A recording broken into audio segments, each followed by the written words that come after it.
This concludes our tour through the component sets.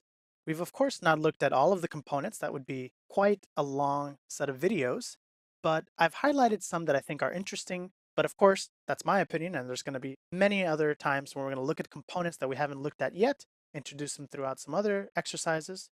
I encourage you now to go through each tab and try out something else. For example, here in Surface Freeform, try out Sweep and Pipes and try to give the component all that it needs to create that geometry.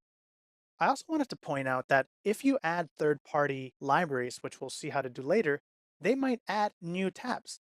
So you might have actually many tabs depending on how many libraries you have installed. You can also create your own tabs if you like. For example, let's say that we're tired of always creating a slider that's an integer slider. So imagine that we had a slider here, we had changed it to an integer slider from 0 to 100, and we didn't want to have to make that all the time. We can select that, go to File, create User Object, and eventually decide where that goes. You can call this, for example, integer slider, give it a description. Eventually, you could leave that in params util next to the other slider. That would probably be logical. Or you can create your own category, for example, user.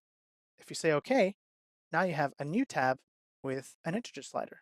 And that way, you can start to customize the Grasshopper interface with your own objects and your own groups of objects.